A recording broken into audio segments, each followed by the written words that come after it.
Bismillahirrahmanirrahim. Assalamualaikum warahmatullahi wabarakatuh.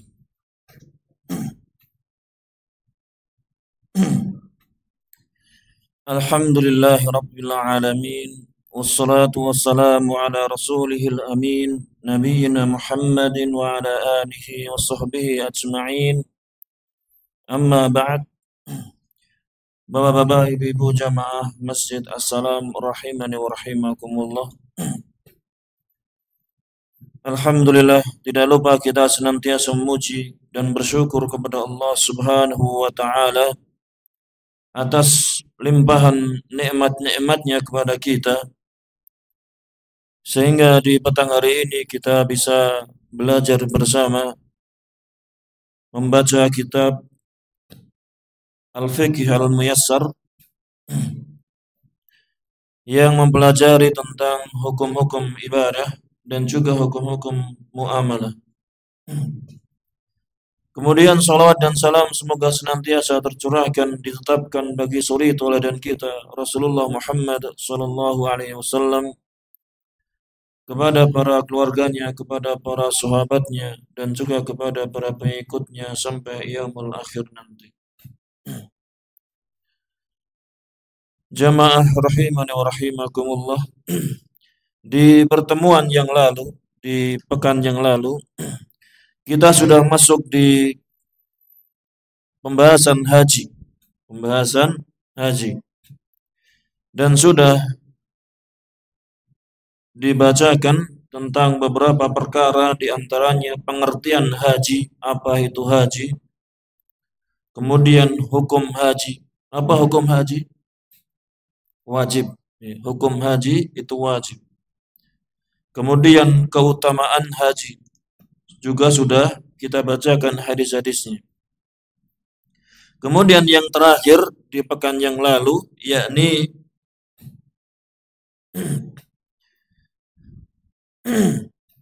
apakah haji itu wajib bagi seseorang, bagi setiap umur seseorang itu lebih dari satu kali. Apakah kewajiban haji itu lebih dari satu kali? Maka apa? Kemarin sudah sedikit disinggung bahwasannya haji itu wajib satu kali seumur hidup. Haji itu wajib bagi yang mampu satu kali seumur hidup. Sebagaimana Nabi Shallallahu Alaihi Wasallam, beliau tidaklah berhaji sejak hijrahnya beliau ke Madinah, kecuali beliau cuma satu kali berhaji saja. Satu kali berhaji, yakni di tahun ke-10-nya. Kemudian disebutkan oleh para penulis di sini, wa qad ajma'al ulama'u, dan para ulama telah sepakat. Para ulama sungguh telah sepakat ala annal hajja la yajibu 'alal mustati'i illa marratan wahidatan. Para ulama telah sepakat bahwasannya haji itu tidaklah wajib bagi orang yang mampu kecuali satu kali saja. Kewajibannya itu cuma satu kali saja. Kalau sudah dikerjakan sekali, maka apa? Sudah gugur kewajibannya. Kalau dia mau mengerjakan haji yang kedua ataupun yang ketiga, maka itu apa? Haji yang sunnah. Ya, haji sunnah. Kemudian perkara yang penting dalam pembahasan haji, wa alaihi, dan wajib bagi orang yang mampu, yang sudah mampu, an yubadira bi adaihi idza tahaqqaqat syurutuhu. Wajib bagi orang yang mampu agar dia itu bersegera untuk menunaikan haji. Ya. Kewajibannya itu apa? Bersifat segera. Harus segera ditunaikan haji tersebut. Ketika sudah memiliki kemampuan untuk menunaikan haji, maka hendaknya dia apa? Segera menunaikan haji. Apabila syarat-syaratnya sudah terpenuhi. Ya. Apabila syarat-syarat haji sudah terpenuhi, dia mampu dan syarat-syarat haji terpenuhi, maka wajib bagi dia bersegera.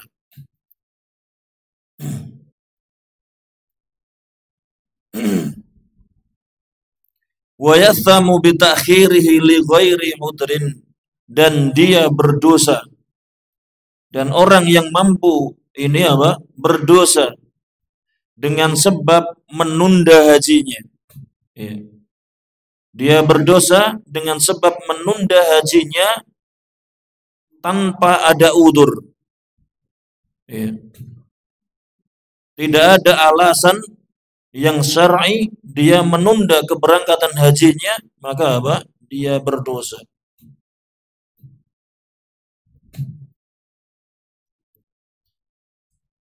Dalilnya liqaulihi sallallahu alaihi wasallam. Ya. Yakni karena sabda Nabi sallallahu alaihi wasallam, ta'ajjalu ilal haji, bersegeralah kalian berhaji. Ya.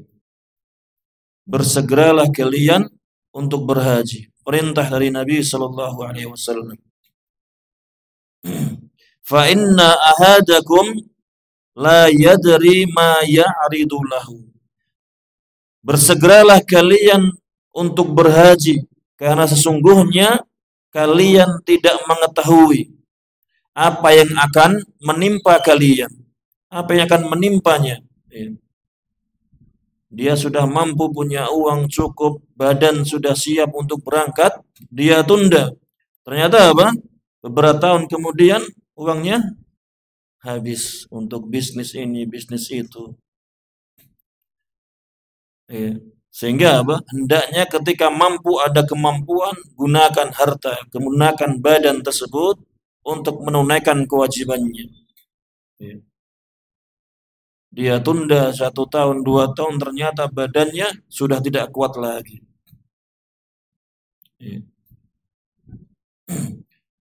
Fa inna ahadakum la yadri ma ya'ridu lahu. Karena sungguhnya kalian itu apa?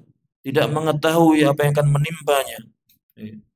Apa yang nanti akan menimpanya. Apa yang terjadi padanya.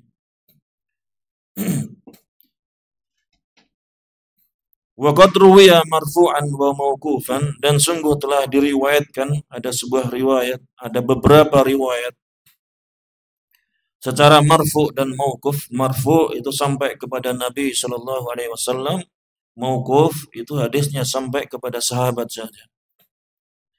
Min turukin, dari beberapa jalan, yukawwi ba'duha ba'dun, sebagian jalan itu menguatkan sebagian yang lainnya. Karena asalnya hadis ini lemah. Asalnya hadis ini lemah. Yang akan disebutkan ini hadisnya lemah. Cuma karena banyaknya jalan, penulis di sini mengatakan sebagian jalan itu menguatkan sebagian yang lainnya. Karena kelemahannya ini cuma ringan, dhaif yang ringan menurut penulis di sini. Adapun sebagian muhaddisin, sebagian ahli hadis yang lainnya tetap menghukumi hadis yang akan kita baca ini hadisnya lemah. Hadisnya lemah. Kita baca saja hadisnya, yakni man istata'al hajjah, barang siapa yang mampu berhaji, falam yahujja, kemudian dia tidak berhaji, ya, dia tidak berhaji, falyamut, maka hendaklah dia mati. Hendaklah dia mati insya'a Yahudiyan wa insya'a Nasraniyan. Maka hendaklah dia mati jika dia mau dalam keadaan Yahudi atau jika dia mau dalam keadaan Nasrani. Ya. Intinya apa? Hadis ini berbicara tentang ancaman yang berat bagi mereka orang-orang yang tidak menunaikan haji padahal apa? Dia dalam keadaan mampu untuk menunaikannya. Ya. Walaupun hadis ini apa? Ada banyak kelemahan dan dilemahkan oleh para muhaddisin, para ahli hadis.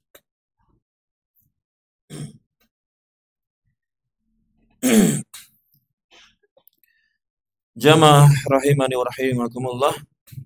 Ini masalah yang ketiga, yakni bahwasannya haji kewajibannya 1 kali dan wajib bagi dia ketika dia sudah mampu untuk bersegera menunaikan haji. Apabila dia menundanya tanpa ada alasan, kalau di Indonesia kan ada alasan untuk ditunda. Kenapa? Karena antri. Ya, saya antri, mau haji aja antri. Ya. Ini alasan. Kita tidak bisa berkutik, mau bagaimana lagi kan? Ya harus ikuti ketentuan dari pemerintah kita. Karena itu juga untuk kebaikan kaum muslimin. Ya. Kalau tidak diantri nanti akan Mekah tidak bisa menampung jamaah haji. Nanti akan mudaratnya sangat besar. Ya. Ya bagi yang mampu maka hendaklah dia bersegera untuk mengambil kuotanya, apabila dia sudah ada kemampuan.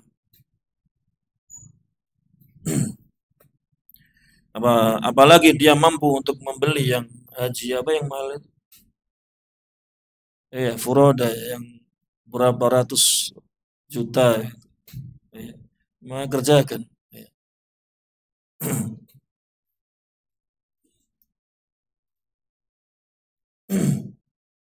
Kalau haji plus sekarang juga sudah ngantri. Kalau dulu nggak ngantri, kalau sekarang haji plus pun ngantri, sama saja ngantri.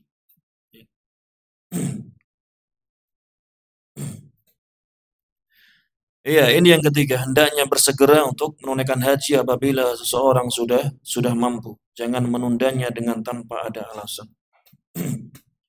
Kemudian jamaah rahimani wa rahimakumullah, kita masuk di masalah yang keempat, yakni tentang syurutul haji. Yakni tentang syarat-syarat haji. Ini pentingnya, syarat-syarat haji.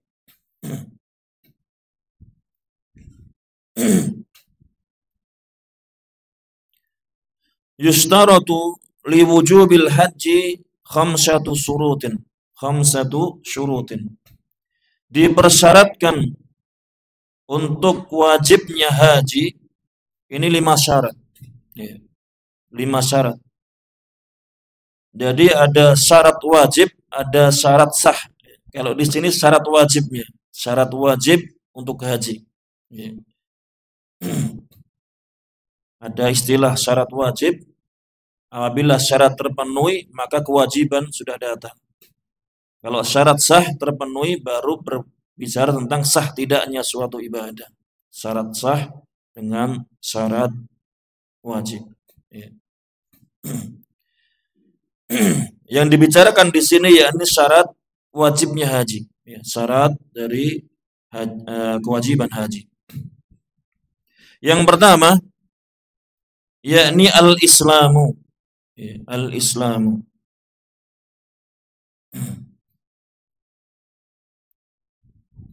Syarat wajib haji yang pertama yakni Islam, beragama Islam. Fala yajibul hajju 'alal kafiri. Maka tidak ada kewajiban haji bagi orang kafir. Tidak ada kewajiban haji bagi orang kafir. Wala yasihhu minhu, dan tidak sah haji dari orang kafir juga. Jadi Islam ini menjadi syarat wajib dan syarat sah. syarat sah dari ibadah. Ibadah apapun. Ya.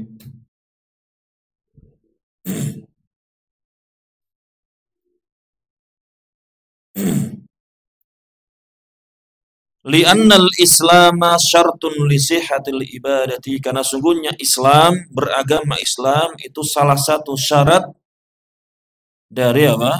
Sahnya ibadah. Jadi tidak perlu apa? Kita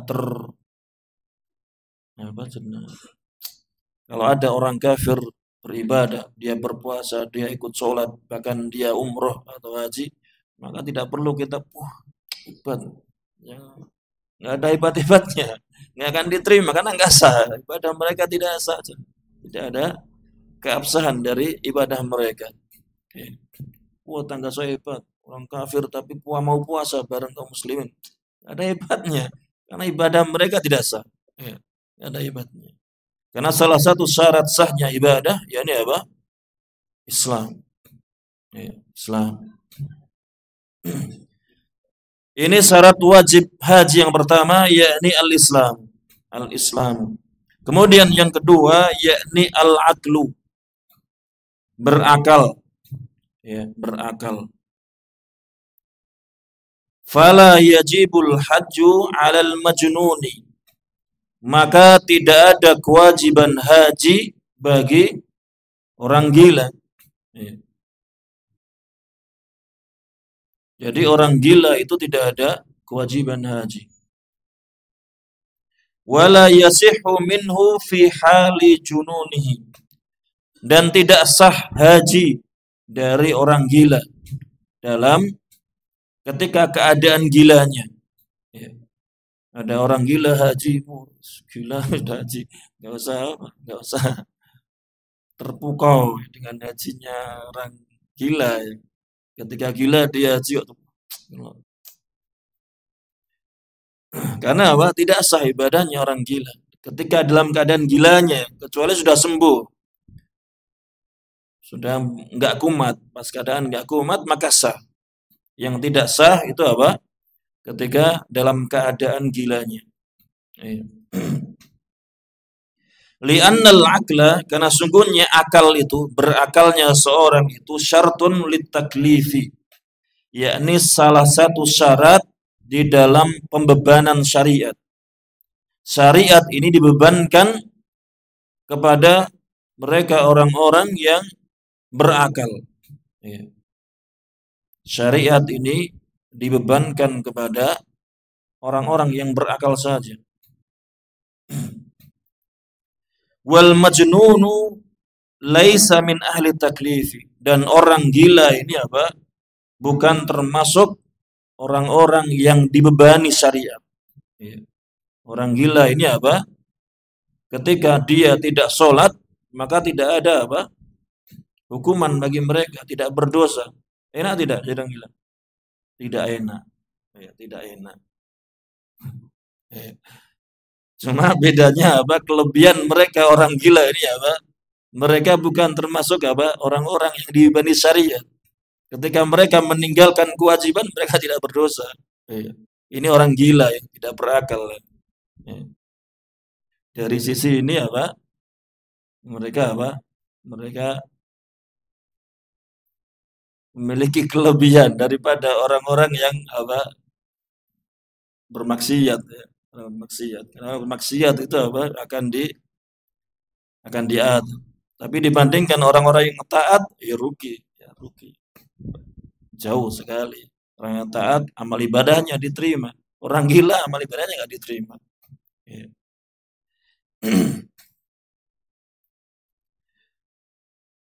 Dan dia marfu'un anhu al-qalam, dan diangkat pena darinya. Diangkat pena darinya. Maksudnya apa? Catatan keburukannya tidak ditulis. Catatan keburukannya tidak ditulis. Tidak ada dosa baginya. Tidak ada dosa baginya. Dan juga tidak ada kebaikan darinya. Karena tidak sah kebaikan yang datang darinya. Kemudian hatta yufiqa, sampai dia sadar. sampai dia sembuh akalnya. Ketika sudah sembuh akalnya, maka dia dibebani syariat. Ada pembebanan syariat. Ada tanggung jawab, mulai ada tanggung jawab terhadap syariat. Ya, ketika dia sudah sadar, sudah sehat akalnya. Kama fi hadis Ali radhiyallahu anhu, sebagaimana di dalam hadis Ali radhiyallahu anhu, anna Rasulullah sallallahu alaihi wasallam qala, sungguhnya Rasulullah sallallahu alaihi wasallam telah bersabda, rufi'al qalamu an thalathatin, pena itu telah diangkat dari 3 golongan. Pena telah diangkat dari 3 golongan. Yang pertama, anin naimi, dari orang yang tidur, hatta yastayqidha, sampai dia terbangun. Sampai dia terbangun. Kalau ada orang yang tertidur, kemudian apa? Dia pulang dari luar kota, sampai rumah jam 1 malam, dia tertidur. Ternyata bangunnya jam 7 pagi. Waktu subuh sudah terlewat, kan? Waktu subuh sudah terlewat. Maka dia berdosa tidak? Tidak berdosa. Ya, tidak berdosa. Karena apa? Karena dia orang tidur. Rufi'al qalam, diangkat pena darinya, orang yang tertidur ini. Sampai dia bangun, ketika dia bangun, maka apa? Dia harus mengqadha salat yang dia tinggalkan. Dia kerjakan salat subuh, dia apa? Di waktu mana? Apa? Di waktu dia terbangun dari tidurnya. Ya, tapi yang perlu jadi catatan apa? Jangan sampai menjadi kebiasaan ini. Jangan sampai menjadi kebiasaan. Biasa bangun tidur jam 6:30. 6:30 itu kan waktu subuh sudah selesai, sudah habis. Sudah apa? Terbiasa begadang sampai jam 12 malam. Dia bangun terbiasa jam 6:30. Dia kerjakan sholat subuh 6:30. Saya kan tertidur. Udur kan tidur, ya, berdosa. Beda ya, kalau sudah biasa berarti dia sudah membiasakan diri merubah jadwal subuh. Sudah merubah jadwal subuh. Harusnya subuh, waktu subuh jam berapa sekarang? Jam 4. Lebih sedikit sudah adzan sekarang. Syuruknya jam berapa? 5:30 sudah syuruk. Sekitar 5:30 sudah selesai. Syuruk, sudah matahari sudah terbit. Jangan dirubah waktu subuhnya. Karena alasan tidur, jangan dirubah. 1 kali, 2 kali tidak apa-apa. Cuma jangan jadi kebiasaan. Sehingga kalau jadi kebiasaan jadinya apa? Merubah jam subuh, merubah waktu subuh. Ini tidak boleh. Kalau tahu tidur jam 12 itu akan bangun jam 6:30, maka apa? Ya tidurnya diawalkan jam 10 malam sudah tidur, atau bahkan setelah Isya dia tidur. Biar tidak keringan. Jangan jadi kebiasaan. Kemudian golongan yang kedua, wa anis sabiyyi hatta yablugha, yakni diangkat pena dari anak kecil sampai dia balik. Dari anak kecil sampai dia balik. Namanya anak kecil, maka apa? Apa yang dia perbuat, maka apa? Diangkat pena. Maksudnya ketika dia melakukan kesalahan, maka tidak berdosa. Tidak berdosa. Anak kecil sampai dia balik.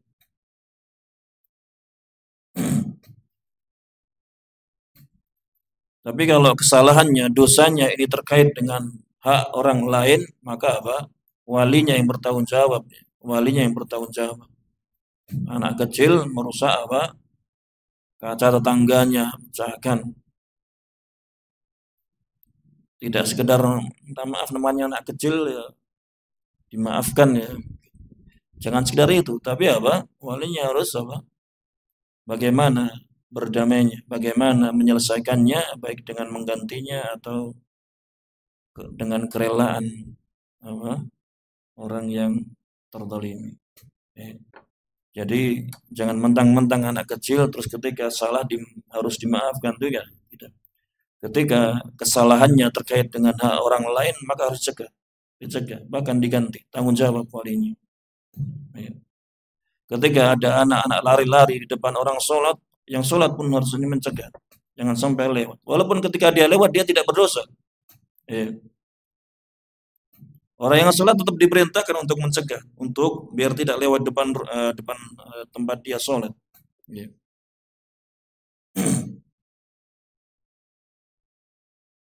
Wallahu a'lam. Sampai dia balik baru apa? Dosa itu dicatat. Balik itu umur berapa? Balik itu diketahui dengan tiga ciri. Tiga ciri. Yang pertama apa? Mimpi basah. Yang pertama mimpi basah, baik laki-laki maupun perempuan. Kemudian yang kedua, haid bagi wanita. Berarti 4, kalau ada haid berarti 4. Karena haid ini istimewa untuk wanita. Kemudian yang ketiga apa? Tumbuh bulu di sekitar kemaluannya. Ketika sudah tumbuh bulu di sekitar kemaluannya, berarti dia sudah balik. Kemudian yang keempat, yang terakhir apa? Usianya sudah sempurna berapa? 15 tahun. Usianya sudah sempurna 15 tahun, maka dia sudah balik. Ini beberapa ciri seseorang anak itu sudah balik. Ketika salah satu itu sudah muncul, mana yang lebih duluan muncul, sudah kelihatan, maka berarti dia sudah balik.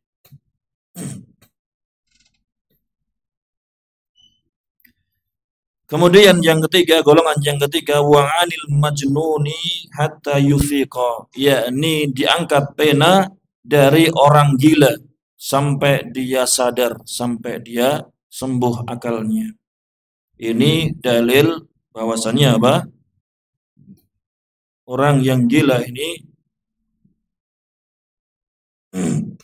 tidak sah ibadahnya dalam keadaan gilanya. Jadi syarat wajib haji yang kedua, yakni apa? Berakal. Kemudian yang ketiga, syarat wajib yang ketiga, yakni al-bulugh, yakni sudah sampai usia balik. Sudah sampai usia balik. Yakni dengan ciri tadi yang telah disebutkan tadi. Fala yajibul hajju 'ala sabiyyi, maka tidak ada kewajiban haji bagi anak kecil. Bagi anak kecil, anak yang belum balik. Anak yang belum balik tidak ada kewajiban haji. Li'annahu laisa min ahli taklifi. Karena anak yang belum balik itu mereka bukan termasuk orang-orang yang mendapat pembebanan syariat. Ya. Tidak ada kewajiban syariat bagi orang-orang yang belum balik. Anak-anak yang belum balik tidak ada kewajiban sholat, tidak ada kewajiban puasa, tidak ada kewajiban zakat, tidak ada kewajiban haji, termasuk di antaranya. Ya. Kalau belum balik. Wa marfu'un anhu al-qalamu hatta yablugha, dan terangkat darinya itu kolam pena. Dosa yang dia kerjakan ini apa? Belum dicatat sampai dia balik. Lil hadisil madi, karena hadis yang telah berlalu, hadis yang telah kita baca tadi. Bahwasanya apa? Telah diangkat pena dari 3 golongan, di antaranya yakni dari anak kecil sampai dia balik. Lakin akan tetapi lau hajja, akan tetapi kalau anak yang belum balik ini mengerjakan haji, melakukan ibadah haji, fahajjuhu sahihun, maka hajinya sah. Nah, bedanya di sini. Kalau dia mengerjakan haji, maka hajinya sah. Wa yanwi lahu waliyuhu idza lam yakun mumayyizan. dan walinya baik orang tuanya atau kakaknya atau siapa walinya, dia yang meniatkan untuknya, untuk si anak tadi, dia yang meniatkan hajinya ini untuk si anak tadi. Apabila anak tersebut belum usia tamyiz, belum usia 7 tahun. Ya. Apabila anaknya tadi belum usia 7 tahun, misalnya usia berapa?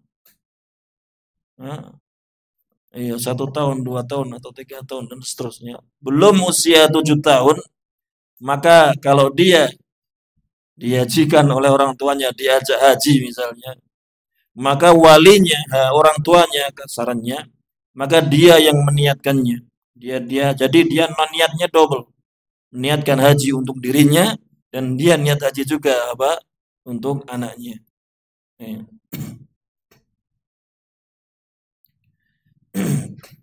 Ini apabila belum usia tamyiz. Kalau sudah usia tamyiz, kalau sudah usia 7 tahun lebih anaknya, maka dia meniatkan sendiri. Dia niat sendiri. Diajari untuk meniatkan untuk haji. Wala yakfihi an hajjatil islami bila khilafin baina ahli ilmi. Dan haji yang dia kerjakan tersebut, yang dia kerjakan di usia belum balik tersebut, belum mencukupinya dari haji di dalam Islam. Misalnya ada seorang anak 7 tahun atau 8 tahun dia berhaji bersama orang tuanya, kemudian pulang selesai, maka kewajiban haji atas anak tersebut apabila nanti sudah balik itu belum gugur. Dia baru tercatat haji yang sunnah bagi dia saja. Hajinya bernilai sunnah saja yang dia kerjakan sebelum balik. Ya. Ketika nanti dia sudah balik dan dia mampu untuk mengerjakan haji, masih dibebani kewajiban haji bagi anak tersebut. Walaupun sebelum balik dia sudah menunaikan haji. Dan di dalam masalah ini tidak ada silang pendapat di kalangan ahli ilmi. Ya. Bahwasannya masih dibebani haji, kewajiban haji bagi mereka anak yang belum balik mengerjakan haji. Ya. Ketika nanti sudah balik, maka masih ada kewajiban haji.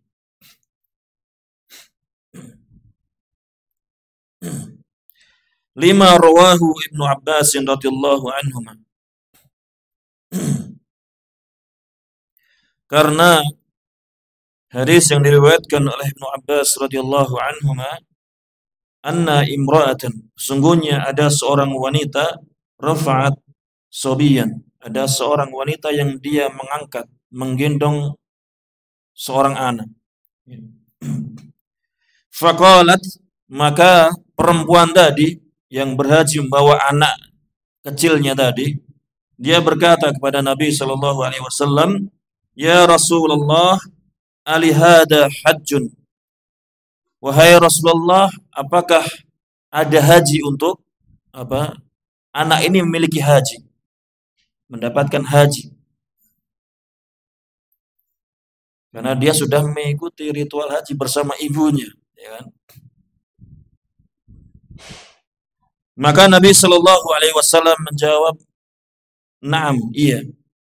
Walaki ajrun, iya. Dan untukmu, wahai seorang ibu, dan untukmu sebuah pahala, dan untukmu sebuah pahala."